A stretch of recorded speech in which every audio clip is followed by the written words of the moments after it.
Hello ഫ്ലൈവിലേഴ്സ്, നമ്മുടെ നാട്ടിൽ മഴക്കാലം തുടങ്ങിയില്ലെങ്കിലും മഴ ഓൾറെഡി തുടങ്ങി. മെയ് തന്നെ ഇത്തവണ മഴ തുടങ്ങി. അത്യാവശ്യം നല്ല മഴയെല്ലാം ആസ്വദിച്ച് നമ്മൾ കഴിഞ്ഞു. ഇനി മഴ എന്തായാലും തുടരും എന്നുള്ള ഉറപ്പാണ്. സാധാരണ നമ്മൾ മൺസൂൺ കാലത്ത് മഴയിൽ വണ്ടി ഓടിക്കുമ്പോഴുള്ള കുറേ ടിപ്സ് പറയാറുണ്ട്. ഇത്തവണയും നമ്മൾ അങ്ങനത്തെ ടിപ്സ് കൊണ്ടുവരികയാണ്. പക്ഷേ ഇത്തവണ നമ്മൾ വ്യത്യാസമുള്ളത് 2 ടൈപ്പ് ടിപ്സ് ഉണ്ട്. ഒന്ന്, വണ്ടി ഓടിക്കുമ്പോൾ ശ്രദ്ധിക്കേണ്ട കാര്യങ്ങളും അതിൻ്റെ പുറമെ വണ്ടി ഓടിക്കുന്നതിന് മുമ്പേ എടുക്കേണ്ട പ്രിപ്പറേഷൻസുമാണ് ഇന്നത്തെ വീഡിയോയിൽ നമ്മൾ കാണിക്കുന്നത്. So some monsoon trips for better driving. Welcome to fly wheel.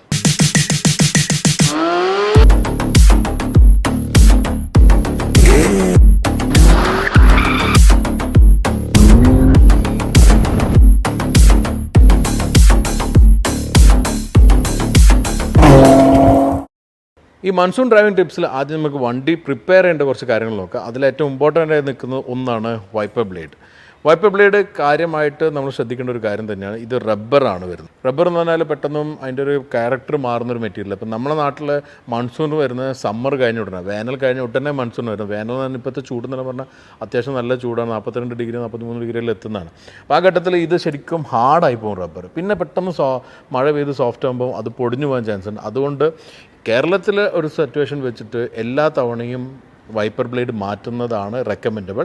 ഉപയോഗിക്കുന്ന മെറ്റീരിയലും നല്ല ക്വാളിറ്റി, കഴിയുന്ന ജെന്യുവൻ പാർട്ട് അല്ലെങ്കിൽ ഏറ്റവും നല്ല ക്വാളിറ്റി ഉപയോഗിക്കുക. അതാകുമ്പോൾ കുറച്ച് സോഫ്റ്റായിട്ട് നിൽക്കും. അങ്ങനെ വരുമ്പോൾ വൈപ്പിംഗ് ബെറ്റർ ആവും. അപ്പോൾ അതുകൊണ്ട് തന്നെ വൈപ്പർ ബ്ലേഡാണ് ആദ്യം നോക്കാൻ പറയുന്നത്.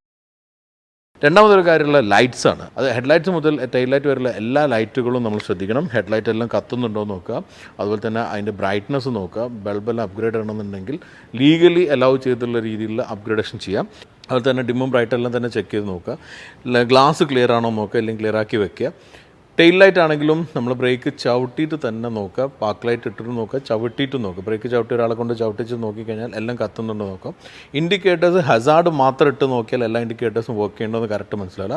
ഹസാർഡിൻ്റെ പുറമെ ഇൻഡിക്കേറ്ററിൻ്റെ ലിവർ ഒരു ലെഫ്റ്റും റൈറ്റും ഇട്ടിട്ട് ഫ്രണ്ട്, സൈഡ്, റിയർ 3 ഇൻഡിക്കേറ്റേഴ്സ് കത്തുന്നുണ്ടോ നോക്കുക. അതുപോലെ തന്നെയാണ് ക്ലിയർ ആക്കി വെക്കുക എന്നുള്ള ഗ്ലാസ്. എപ്പോഴും ക്ലിയർ ആക്കി വെച്ച് കഴിഞ്ഞാൽ ശരിക്കും ലൈറ്റ് സ്പ്രെഡിങ് കറക്റ്റ് ആവുള്ളൂ, മറ്റേ സ്പ്രെഡ് ചെയ്ത് പോകും. പിന്നെ ബോണറ്റ് തുറന്നു കഴിഞ്ഞാൽ എല്ലാ ടൈപ്പ് ഫ്ലൂയിഡുകളും സർവീസ് സെൻറ്ററിൽ കൊണ്ടുപോയിട്ട് നോക്കണമായിരിക്കും ബെറ്റർ. ബ്രേക്ക് ഫ്ലൂയിഡ്, അതുപോലെ തന്നെ നമ്മൾ കൂളൻ്റ് പോലെ. ഇതിലും ഇമ്പോർട്ടൻ്റ് ആയി നിൽക്കുന്ന ഒരു കാര്യമാണ് വിൻഡ്ഷീൽഡ് വാഷറിൻ്റെ ഫ്ലൂയിഡ്. സാധാരണ വെള്ളം മാത്രമായിരിക്കും പലരും ഉപയോഗിക്കുന്നില്ല. അതിൽ സോപ്പ് വരുന്ന പാർട്ടികൾ കൂടെ ഉപയോഗിക്കുകയാണെങ്കിൽ കുറച്ചുകൂടിയും ക്ലീനിങ് ബെറ്റർ ആവും. കാരണം നമ്മുടെ റോഡിൽ ഒരുപാട് നമ്മൾ ഓയിൽ അഭിമുഖീകരിക്കുന്നുണ്ടാവും. അപ്പോൾ അതെല്ലാം പറ്റി നിൽക്കുമ്പോൾ കുറച്ച് സോപ്പ് വന്നു കഴിഞ്ഞാൽ ക്ലീനിങ് ബെറ്റർ ആവും. പിന്നൊന്ന് വരുന്നത് വളരെ ഇമ്പോർട്ടൻ്റ് ആയിട്ടുള്ള കാര്യമാണ് ടയർ. ടയർ എന്ന് പറയുന്നത് ടയറിൻ്റെ എങ്ങനെയാണ് ലൈഫ് ചെക്ക് ചെയ്യാൻ ഞാൻ കാണിക്കാം. ടയർ കഴിയുന്ന വോൺ ഔട്ട് ആയിട്ടുണ്ടെങ്കിൽ മാറ്റുന്നതാണ് ഉത്തമം. ചെറിയ വിലക്ക് വേണ്ടി നമ്മൾ വലിയ റിസ്ക് എടുക്കുന്ന പോലെയാണ് ടയർ മാറ്റാതിരിക്കുന്നത്. അതെങ്ങനെ നോക്കണം എന്നുള്ളത് ഞാൻ ഒരു ചെറിയ ടിപ്പ് ഇപ്പം കാണിക്കാം. ടയർ എന്ന് പറഞ്ഞാൽ ഒരു വണ്ടിയെ സംബന്ധിച്ച് ഏറ്റവും ഇമ്പോർട്ടൻ്റ് ഉള്ളൊരു എലമെൻറ്റാണ്. കാരണം നമ്മൾ കാറും റോഡും ടച്ച് ചെയ്യുന്ന ഒരു കാര്യമാണ് ടയർ. ടയറിൻ്റെ ഒന്ന് നമ്മൾ നോക്കേണ്ടത് അതിൻ്റെ എയറാണ്. എയർ എപ്പോഴും ഒപ്റ്റിമമായിട്ടുണ്ടാവുന്നുള്ളൂ. പക്ഷേ അതിലേറെ ഇമ്പോർട്ടൻ്റ് ആയിട്ടുള്ളത് ടയറിൻ്റെ ത്രെഡും ലൈഫുമാണ്. അത് ചെക്ക് ചെയ്യാൻ ഞാനൊരു 5 റുപ്പി കോയിൻ എടുക്കുകയാണ്. ഇപ്പോൾ ഈ ഒരു ടയർ നമുക്ക് ആകെ വരുന്നത് ഇത്രയും ത്രെഡാണ്, വിച്ച് ഈസ് ലൈക്ക് 2 മില്ലിമീറ്റർ. ഇതിപ്പോൾ 40,000 കിലോമീറ്റർ ഓടിയിട്ടുള്ള ടയറാണ്. അപ്പം ഏകദേശം തീർന്നിട്ടുള്ളൊരു ടയറാണ്.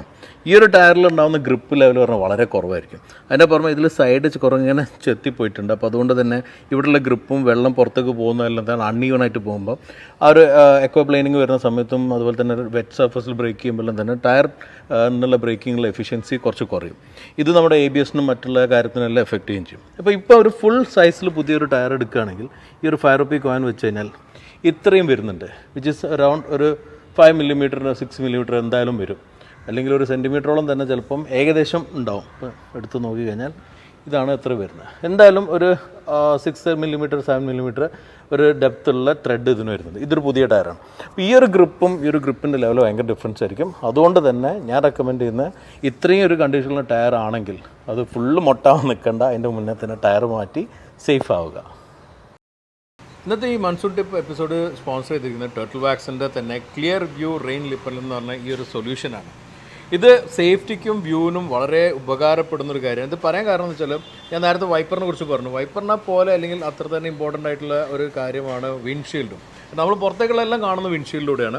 വൈപ്പർ അത് ക്ലിയറായി നിൽക്കുന്ന പോലെ തന്നെ ക്ലിയർ ആയിരിക്കുന്ന ഗ്ലാസും. അപ്പോൾ വൈപ്പർ ക്ലിയർ ആയി, പക്ഷേ ഗ്ലാസിന് മേലെ അഴുക്കുണ്ടെങ്കിലും അതുപോലെ തന്നെ വല്ല ലൈനെല്ലാം വീണ് കഴിഞ്ഞാൽ നമുക്ക് ലൈറ്റ് വരുന്നത് അല്ലെങ്കിൽ പ്രത്യേകിച്ച് രാത്രി ഡ്രൈവ് ചെയ്യുമ്പോൾ തന്നെ അത് സ്പ്രെഡായിപ്പോകും.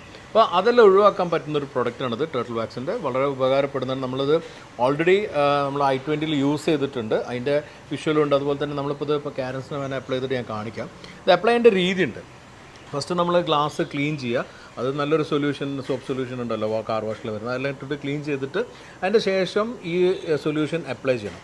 അത് നല്ലൊരു മൈക്രോ ഫാബ്രിക് ക്ലോത്തിൽ ഇത് എടുത്തിട്ട് റൗണ്ടായിട്ട് അപ്ലൈ ചെയ്യുക ഒരു തവണ. വീണ്ടും അത് ഉണങ്ങിയിട്ട് രണ്ടാമതും ഒന്നുകൂടി അപ്ലൈ ചെയ്തതിന് ശേഷം നമ്മൾ വെള്ളം സ്പ്രേ ചെയ്തിട്ട്, നമുക്ക് സ്പ്രിംഗ്ലറോ അല്ലെങ്കിൽ സ്പ്രേ എല്ലാം എടുത്തിട്ട് സ്പ്രേ ചെയ്തിട്ട് ടിഷ്യൂ പേപ്പർ വെച്ചിട്ട് വൈപ്പ് ചെയ്യുക. അത് സാധാ tissue paper, facial tissue paper അല്ല, ഞാൻ പറഞ്ഞ കുറച്ച് കട്ടിയുള്ള ടിഷ്യൂ പേപ്പർ, സാധാരണ കിച്ചണിലെല്ലാം ഉപയോഗിക്കുന്ന ടിഷ്യൂ പേപ്പർ. അതിൻ്റെ ഗുണം എന്താ വെച്ചാൽ ഈ ഫേഷ്യൽ ടിഷ്യൂ പേപ്പർ പൊടിഞ്ഞു പോയിട്ട് അതിൻ്റെ പാർട്ടിക്കിളിലും ഗ്ലാസ്സിൽ പറ്റി നിൽക്കും. അത് പിന്നീട് അത് ക്ലീൻ ചെയ്യാൻ പണിയായിരിക്കും. അതിനേക്കാളും നല്ലതായിരിക്കും മറ്റത് പൊടിയില്ല. അപ്പോൾ അത് വെച്ചിട്ട് ഒരു സൈഡിലേക്ക് വൈപ്പ് ചെയ്തെടുക്കുക. അതാണ് ഏറ്റവും സയൻറ്റിഫിക് രീതി. ഇത് സാധാരണ ഉപയോഗിച്ച് നിങ്ങളിപ്പം വെറുതെ വെള്ളം വെച്ചിട്ട് കഴുകിയിട്ട് ഉപയോഗിച്ച് കഴിഞ്ഞാലും പറ്റും. പക്ഷേ അതിൻ്റെ സയൻറ്റിഫിക് രീതിയിൽ പറയാൻ കാരണം ഏറ്റവും നല്ലൊരു ഔട്ട്പുട്ട് കിട്ടാൻ വേണ്ടിയിട്ടാണ്. അങ്ങനെ ചെയ്ത് കഴിഞ്ഞുള്ള ഗുണം എന്ന് വെച്ചാൽ വെള്ളം കഴിയുന്നത് നിൽക്കില്ല. അപ്പോൾ അതുകൊണ്ട് തന്നെ വെള്ളം ഒഴിച്ച് പോകുന്നതുകൊണ്ട് നമുക്ക് നല്ലൊരു വിഷൻ കിട്ടും, നല്ലൊരു ക്ലാരിറ്റി കിട്ടും. ഇത് ഏറ്റവും ഉപകാരപ്പെടുന്നത് രാത്രിയാണ്. മഴത്ത് നമ്മൾ രാത്രി ഡ്രൈവ് ചെയ്യുമ്പോൾ നമ്മുടെ നാട്ടിൽ മഴ അറിയില്ല, നമുക്ക് ഹെവി മഴ ആയിരിക്കും. അത്യാവശ്യം നല്ല ലൈറ്റ് ഓപ്പോസിറ്റിൽ വന്നു കഴിഞ്ഞാൽ നമുക്ക് വ്യൂ ഭയങ്കര പ്രശ്നമാണ്. അപ്പോൾ അങ്ങനെ സാഹചര്യത്തിൽ ഈ ഒരു പ്രോഡക്റ്റ് ഉപയോഗിക്കുമ്പോഴുള്ള ഗുണം മനസ്സിലാക്കിയിട്ട് തന്നെ പറയാം. സ്പോൺസേഡ് ആണ്, പൈസ കിട്ടേണ്ട, പക്ഷേ അതുകൊണ്ട് മാത്രം പറയില്ല. ഇതിൻ്റെ ഉപകാരം മനസ്സിലാക്കിയിട്ട് തന്നെ പറയുകയാണ്. വളരെ ഉപകാരപ്പെടുന്ന കാര്യം. ഞാൻ ഒരുപാട് രാത്രി യാത്ര ചെയ്യാനാണ്. കൊച്ചിയിൽ നിന്നും കാലിക്കറ്റിലേക്ക് എപ്പോഴും യാത്ര വരുന്ന ആളാണ്. അപ്പോൾ എനിക്കത് ശരിക്കും ഫീൽ ചെയ്തിട്ടുണ്ട്. അപ്പോൾ അതുകൊണ്ടാണ് ഇത് പറഞ്ഞിട്ടുള്ളത്. ട്രൈ ചെയ്ത് നോക്കുക. ഇനിയുള്ളത് ഡ്രൈവിംഗ് ടിപ്സാണ്. ഡ്രൈവ് ചെയ്യുമ്പോൾ ശ്രദ്ധിക്കേണ്ട കുറച്ച് കാര്യങ്ങളാണ്. അതിൽ ഞാൻ മുഖ്യമായിട്ട് പറയാറുള്ളത് ഡ്രൈവിംഗ് പൊസിഷൻ ശരിയാക്കുക എന്നുള്ളതാണ്. നമ്മൾ ഇരിക്കുന്നത് ഏറ്റവും ഒപ്റ്റിമം ആയിട്ടുള്ള ഒരു പൊസിഷനിലായിരിക്കുക എന്നുള്ളത് വളരെ ഇമ്പോർട്ടൻ്റ് ആണ് ഡ്രൈവ് ചെയ്യുമ്പോൾ. അത് ഇരിക്കുന്ന പൊസിഷനാണെങ്കിലും സ്റ്റിയറിംഗ് പിടിക്കുന്ന രീതിക്കാണെങ്കിലും പുറത്തേക്ക് നോക്കുന്ന കാര്യത്തിൽ എല്ലാം തന്നെ അത് ഇമ്പോർട്ടൻ്റ് ആയി നിൽക്കുന്ന കാര്യമാണ്. ഫസ്റ്റ് ഓഫ് ഓൾ ഞാൻ ഇരുന്ന് കഴിഞ്ഞാൽ നമ്മൾ ഇരിക്കുമ്പം വെക്കേണ്ട ഒരു ഡിസ്റ്റൻസ് ആദ്യം ഞങ്ങൾക്ക് എക്സ്പ്ലെയിൻ ചെയ്യാം. സാധാരണ നമ്മൾ പലരും വളരെ മുന്നോട്ടിരിക്കുന്ന ഇങ്ങനെ ഓടിക്കുന്നത് കാണാറുണ്ട്. അതുപോലെ തന്നെ ചിലർ പിന്നിലോട്ട് ഇട്ടിട്ട് ഇങ്ങനെ ലെഷറായിട്ട് ഓടിക്കുന്നതാണ്. രണ്ടും ചെയ്യാൻ പാടില്ല. ഒരു നടുവിലൊരു ഒപ്റ്റിമം ആയിട്ടുള്ളൊരു സ്ഥലത്തിരിക്കുക. അതിന് ഏറ്റവും അധികം നമ്മൾ ശ്രദ്ധിക്കുന്നത് നമ്മൾ ഫസ്റ്റ് കാലിലൊരു ഡിസ്റ്റൻസ് സെറ്റ് ചെയ്യുക എന്നുള്ളത്. ഇപ്പോൾ നമ്മളിപ്പം ഉപയോഗിക്കുന്നത് മാനുവൽ കാർ ആണെങ്കിൽ ക്ലച്ച് ഉണ്ടാവും, അതുപോലെ തന്നെ ഓട്ടോമാറ്റിക് കാർ ആണെങ്കിൽ ബ്രേക്ക് ഉണ്ടാവും. ഈ ബ്രേക്കോ അല്ലെങ്കിൽ ക്ലച്ചോ ആയിരിക്കും നമ്മൾ ഏറ്റവും അധികം ചവിട്ടുന്നുണ്ടാവും ബ്രേക്ക് ചെയ്യുന്ന അവസ്ഥയിൽ. ഇപ്പോൾ എന്തായാലും മൺസൂൺ ആണ്, നമ്മൾ പല അവസരത്തിലും സഡൻ ബ്രേക്കെല്ലാം ചെയ്യേണ്ടി വരും. ആ സമയത്ത് ഏറ്റവും സേഫായി നിൽക്കണമെങ്കിൽ നമ്മൾ ഈ ഒരു പൊസിഷൻ ക്ലിയർ ആക്കുന്നതാണ് നല്ലത്. ഇപ്പോൾ ഓട്ടോമാറ്റിക് കാറിലാണെങ്കിൽ ബ്രേക്ക് പാഡിൽ ഫുള്ള് ചവിട്ടി പിടിക്കുക. അതല്ല ക്ലച്ചുള്ള വെഹിക്കിളാണ്, ക്ലച്ച് ഫുള്ള് ചവിട്ടി പിടിച്ച് കഴിഞ്ഞാൽ ഒരിക്കലും കാല് ലോക്ക് ആവാത്ത രീതിയിലുള്ള പൊസിഷനിൽ വെക്കുക. നമ്മൾ കുറച്ചൊരു എലാസ്റ്റിക് രീതിയിൽ, അതായത് കുറച്ചൊരു ബെൻഡുള്ള രീതി, അപ്പോൾ ഒരു ഇലാസ്റ്റിക് ഫീൽ ഉണ്ടോ. അതായത് ഇപ്പോൾ എല്ലാ ഘട്ടം നമ്മൾ ആക്സിഡൻ്റ് ആവുന്ന സമയത്ത് നമ്മളൊരു രീതി വെച്ചിട്ട് നമ്മളെപ്പോഴും ബ്രേക്ക് ഔട്ടേക്ക് അല്ലെങ്കിൽ ക്ലച്ച് അപ്ലൈ ചെയ്യും. അപ്പം കാല് ലോക്കായി കഴിഞ്ഞാൽ ഫസ്റ്റുള്ള ഇമ്പാക്റ്റ് നമ്മുടെ കാലിൽ ഇവിടെ മുട്ടിൻ്റെ മേലെയും അതുപോലെ തന്നെ തൈസിൻ്റെ ഇടയിലുള്ള ബോണിനായിരിക്കും എഫക്റ്റ് ചെയ്യുന്നുണ്ടാവും. അതല്ല അതൊരു ചെറിയ ബെൻഡ് ഉണ്ടെങ്കിൽ വല്ല രീതിയിൽ ഇമ്പാക്റ്റ് ഉണ്ടാവും. അത് വളഞ്ഞു പോയി കഴിഞ്ഞാൽ ഒരു ഇലാസ്റ്റിക് ഫീൽ കിട്ടും. അങ്ങനെ വരുമ്പോൾ നമുക്ക് വലിയൊരു ഇഞ്ചറി ഒഴിവാകും. ഇനി അങ്ങനെ സെറ്റ് ചെയ്ത് കഴിഞ്ഞാൽ അടുത്ത ശ്രദ്ധിക്കുന്ന സ്റ്റിയറിംഗ് ആണ്. അപ്പോൾ പല കാറിലും പല രീതിയിലുള്ള അഡ്ജസ്റ്റ്മെൻറ്റ്സ് ആയിരിക്കും ഉണ്ടാവും. എന്ത് തന്നെയാണെങ്കിലും നോർമലി സ്റ്റിയറിംഗ് അഡ്ജസ്റ്റ്മെൻ്റ് ഒന്നും ഇല്ലെങ്കിൽ അതൊരു ഒപ്റ്റിമം ഇതിൽ വെച്ചിട്ടുണ്ടാവും അതിൻ്റെ പൊസിഷൻ. ഇനിയുള്ള സ്റ്റിയറിംഗ് അഡ്ജസ്റ്റ്മെൻ്റ് ഉള്ള വണ്ടിയാണെങ്കിൽ നമുക്ക് അത് അപ്പ് ആൻഡ് ഡൗൺ വയ്ക്കാനും അതുപോലെ തന്നെ ഫ്രണ്ടിലേക്കും റിയറിലേക്കും വയ്ക്കാനും പറ്റും. നമ്മൾ ഇരിക്കേണ്ട പൊസിഷൻ സെറ്റ് കഴിഞ്ഞാൽ വളരെ ലീൻ ചെയ്തിട്ടും വളരെ മുന്നോട്ടേക്ക് ആവാതെ നമ്മളെ സ്പൈനലിന് ചെറിയൊരു വളവുള്ള രീതിയിൽ ഇരിക്കുന്നതാണ് ഏറ്റവും ഉത്തമം. അപ്പോൾ ഞാൻ ഇപ്പോൾ ഇരിക്കുന്ന പൊസിഷനാണ് ഏറ്റവും നല്ലത്. ഇപ്പം ഇങ്ങനെ ഇരിക്കുന്നതും അതുപോലെ തന്നെ ഇങ്ങനെ ചാരിയിരിക്കുന്നതും രണ്ടും റെക്കമെൻഡബിൾ അല്ല. സീറ്റ് ഡിസൈൻ ചെയ്തിട്ടുള്ള രീതി കുറച്ചൊരു വളഞ്ഞിട്ടാണ്. അപ്പോൾ നമ്മളെപ്പോഴും ഒരു അപ്രൈറ്റായിട്ട് ഇരിക്കുന്ന ഒരു പൊസിഷനിൽ ഇരുന്ന് കഴിഞ്ഞാൽ കൈക്ക് ഒരു 90 ഡിഗ്രി ആംഗിൾ കിട്ടുന്ന രീതിയിൽ സ്റ്റിയറിംഗ് സെറ്റ് ചെയ്യാം. പിന്നെ വേണ്ടത് നമ്മൾ പുറത്തേക്ക് നോക്കുന്ന വ്യൂ ആണ്. അപ്പോൾ അതിന് നമ്മൾ വളരെ ഹൈറ്റിൽ അല്ലാതെ ഇരിക്കുക, വളരെ ലോ ആവും ചെയ്യരുത്. അതിന് സീറ്റ് ഹൈറ്റ് അഡ്ജസ്റ്റ്മെൻ്റ് ഉള്ള സീറ്റാണെങ്കിൽ നമുക്ക് പൊക്കാനും താത്താനും പറ്റും.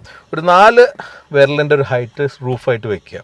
അങ്ങനെ വെച്ച് കഴിഞ്ഞാൽ നമുക്ക് ഒറ്റമം ആയിട്ടുള്ളൊരു പുറത്തേക്കുള്ള കാഴ്ചയും കിട്ടും. ഈ ഒരു സീറ്റിംഗ് പൊസിഷൻ സെറ്റ് ചെയ്യൽ വളരെ ഇമ്പോർട്ടൻ്റ് ആണ്. അതെപ്പം ഡ്രൈവ് ചെയ്യുമ്പോഴും ഇമ്പോർട്ടൻ്റ് ആണ്. എസ്പെഷ്യലി മൺസൂൺ ഡ്രൈവിങ്ങിൽ പെട്ടെന്നുള്ള ബ്രേക്ക് ചെയ്യേണ്ട അവസ്ഥ വരുന്നുണ്ട്. അപ്പം നമ്മൾ ശരിക്കും ശ്രദ്ധിച്ചിട്ട് വേണം ഇരിക്കാൻ.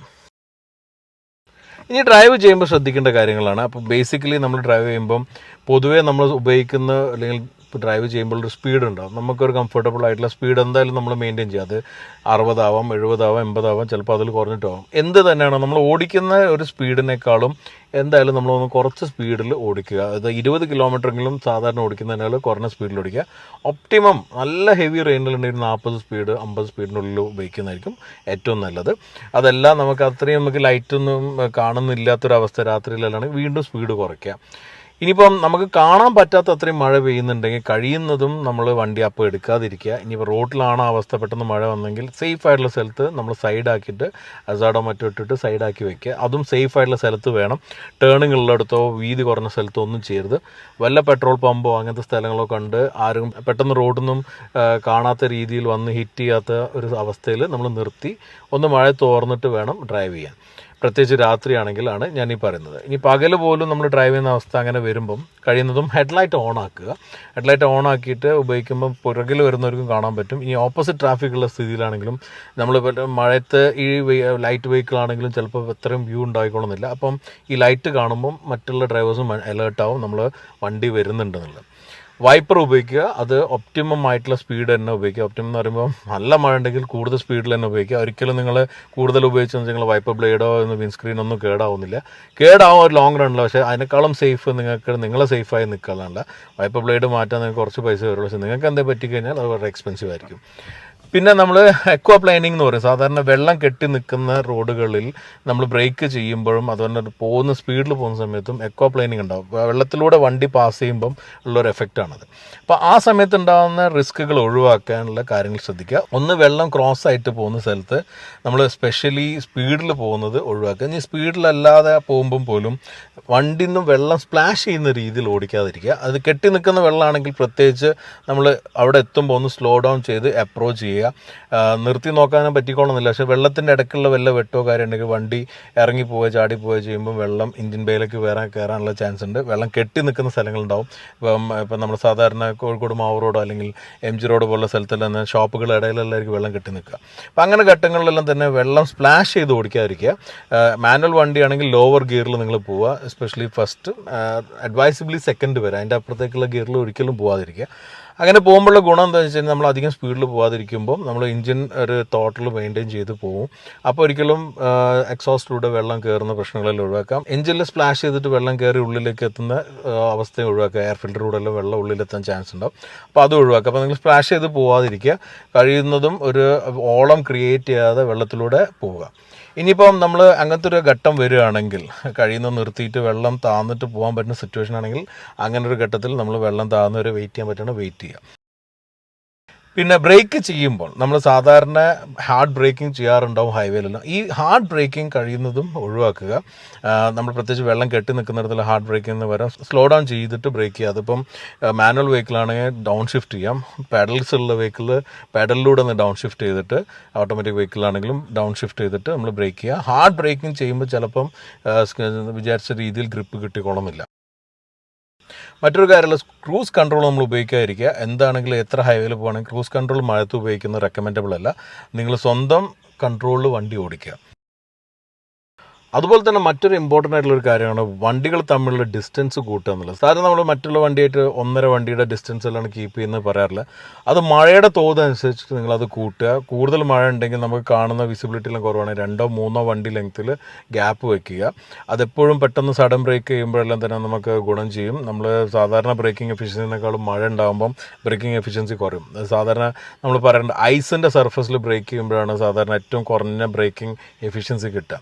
അപ്പം നോർമലി ഒരു 60 അടി ബ്രേക്കിങ്ങിന് ഗ്യാപ്പ് വരുന്ന ഘട്ടത്തിൽ നമ്മൾ മഴ പെയ്യുമ്പോൾ അത് 120 ആയിട്ട് കാണണം. അത് ഹെവി മഴയാണ് 180 മുതൽ 200 വരെ വരും. ഈ മഞ്ഞിലാണെങ്കിൽ അത് 400 മുതൽ 600 വരെയാണ് അവർ പറയുന്നത്. അപ്പോൾ അത്തരത്തിലുള്ള സിറ്റുവേഷൻസ് നമ്മൾ ഒഴിവാക്കണമെങ്കിൽ വണ്ടികൾ തമ്മിലുള്ള ഡിസ്റ്റൻസുകൾ കുറയ്ക്കുക. ഇനി വളരെ ഇമ്പോർട്ടൻ്റ് മറ്റൊരു കാര്യമാണ് നമ്മൾ ലെയിൻ കീപ്പ് ചെയ്യുക എന്നുള്ളത്. അത് എപ്പോഴും നിങ്ങൾ ചെയ്യേണ്ട കാര്യമാണ്. നമ്മൾ ലെയിൻ കീപ്പ് ചെയ്തിട്ട് തന്നെ ഓടിക്കുക. എസ്പെഷ്യലി ടേണിങ്ങിൽ പലരും നമുക്ക് കാണാറുണ്ട്, ടേൺ ചെയ്യുമ്പോൾ നമ്മൾ ടേൺ ചെയ്യാനുള്ള സൗകര്യം അനുസരിച്ചിട്ട് നമ്മൾ എന്താ ചെയ്യുന്നത് വെച്ചാൽ മറ്റേ ലൈനിൽ കയറിയിട്ട് എടുക്കും. അത് ഓവർടേക്ക് ചെയ്യാന്നല്ല പറയുന്നത്. നമ്മൾ ചിലപ്പം ലെഫ്റ്റ് ഇങ്ങനെ ടേൺ ചെയ്യുന്ന ഘട്ടം വരുമ്പോൾ നമ്മൾ ആ ലെഫ്റ്റ് ഒഴിവാക്കാൻ വേണ്ടിയിട്ട്, അത്രയും ടേൺ ഒഴിവാക്കാൻ വേണ്ടി റൈറ്റിലൂടെ കട്ട് ചെയ്ത് കയറും. അത് ട്രാക്കിൽ അലൗഡാണ്, പക്ഷേ റോഡിൽ അത് അലൗഡ് അല്ലായിരുന്നു. നമ്മൾ ടേണിങ്ങിൽ ബ്ലൈൻഡ് സ്പോട്ടിൽ ഓപ്പോസിറ്റ് വരുന്ന വണ്ടി കാണാറുണ്ടാവില്ല. അപ്പോൾ അതുകൊണ്ട് ആ ഒരു സിറ്റുവേഷൻ അവോയ്ഡ് ചെയ്യണം സാധാരണഗതി. ഇനിയിപ്പോൾ മഴയാണെങ്കിൽ അത് കൂടുതൽ ഡേഞ്ചറസ് ആണ്. നമ്മൾ ചിലപ്പോൾ ചില ടേണിൽ നമുക്ക് കാഴ്ച ഉണ്ടാവാം, പക്ഷേ മഴത്തെ കാഴ്ച ചിലപ്പോൾ കുറയും. അപ്പോൾ അങ്ങനെ വരുന്ന ഘട്ടത്തിൽ അതിൻ്റെ മെയിൻ കാരണം ചിലപ്പോൾ ടേണിങ്ങിൽ നമ്മൾ ശരിക്കും ഫ്രണ്ട് വിൻഡോയിലൂടെ ആയിരിക്കില്ല നോക്കുക, സൈഡ് വിൻഡോയിലായിരിക്കും. ഫ്രണ്ട് വിൻഡോക്ക് മാത്രമേ വൈപ്പറുള്ളൂ. സൈഡ് വിൻഡോയിൽ വരുന്ന വെള്ളം നമുക്ക് കൺട്രോൾ ചെയ്യാൻ പറ്റില്ല. അങ്ങനെ വരുമ്പോൾ ഉള്ള വ്യൂ നമ്മൾ സ്കാറ്റേർഡ് ആയിരിക്കും, നമ്മുടെ ഡിസ്റ്റൻസ് കാൽക്കുലേഷനിൽ തെറ്റും. അതുകൊണ്ട് കഴിയുന്നതും ഏത് ടേണിങ്ങിലാണെങ്കിലും നമ്മളെ ലെയിൻ തന്നെ കീപ്പ് ചെയ്യുക. ലെയിൻ കീപ്പ് ചെയ്യാൻ പറ്റാത്ത അവസ്ഥ വല്ല വണ്ടി ബ്രേക്ക് ഡൗണോ കാര്യമായിട്ട് നിൽക്കുന്നുണ്ടെങ്കിൽ അല്ലെങ്കിൽ നിർത്തിയിടുന്ന അവസ്ഥയിലുണ്ടെങ്കിൽ ഓവർടേക്ക് ചെയ്യുമ്പോൾ വളരെ എൻഷുർ ചെയ്യാം ഓപ്പോസിറ്റ് വണ്ടി വരുന്നില്ല, വേണ്ട സിഗ്നൽ ലൈറ്റ് എല്ലാം കൊടുത്തിട്ട് വേണം നിങ്ങൾ ഓവർടേക്ക് ചെയ്യാൻ. ഇത്രയുമാണ് ബേസിക്കലി നമ്മൾ ശ്രദ്ധിക്കേണ്ടതായിട്ടുള്ള മൺസൂൺ ടിപ്സ്. ഈ ഒരു എപ്പിസോഡ് സ്പോൺസർ ചെയ്തത് ഞാൻ നേരത്തെ പറഞ്ഞ പോലെ ടോട്ടൽ വാക്സ് ആണ്. ടോട്ടൽ വാക്സിൻ്റെ ഈ ഒരു ക്ലിയർ വ്യൂ പ്രോഡക്റ്റും വളരെ ഉപയോഗപ്പെടുന്ന ഒരു പ്രോഡക്റ്റാണ്. ഇനിയിപ്പം അതൊന്നും അല്ലെങ്കിൽ കൂടി നമ്മൾ എപ്പോഴും നമ്മുടെ കാര്യങ്ങൾ സേഫ് ആക്കാനുള്ള ടിപ്സുകളും കാര്യങ്ങളും മനസ്സിലാക്കിയിട്ട് വേണം ഏതൊരു വണ്ടി ഓടിക്കാൻ. ഈ പറഞ്ഞ പോലെ വണ്ടി ഓടിക്കുമ്പോഴുള്ള ടിപ്സും ഉണ്ട്, അതുപോലെ തന്നെ വണ്ടി പ്രിപ്പയർ ചെയ്യേണ്ട ടിപ്സും ഞാൻ ഇപ്പോൾ പറഞ്ഞിട്ടുണ്ട്. ഇതിലും കൂടുതൽ കാര്യങ്ങൾ ശ്രദ്ധിക്കാനുള്ളത് ഉണ്ടെങ്കിൽ നിങ്ങൾ മനസ്സിലാക്കുക. അങ്ങനെ എന്തെങ്കിലും ഞാൻ വിട്ടുപോയ പോയിന്റ്സ് ഉണ്ടെങ്കിൽ കമൻറ്റ് ബോക്സിൽ നിങ്ങൾ അറിയിക്കുകയും ചെയ്യുക. എന്തായാലും നിങ്ങൾ സേഫായിട്ട് ഡ്രൈവ് ചെയ്യുക. മൺസൂൺ നമുക്ക് അത്യാവശ്യം എൻജോയ് ചെയ്യാൻ പറ്റുന്നൊരു കാലഘട്ടമാണ്. ആ സമയത്ത് വേറെ അപകടങ്ങളോ കാര്യമൊന്നും ഇല്ലാതെ വീട്ടിലെത്തിയിട്ട് നല്ലൊരു ചായയും പക്കോടയെല്ലാം കഴിച്ചിട്ട് മൺസൂൺ നിങ്ങൾ enjoy. Drive safe and enjoy your driving.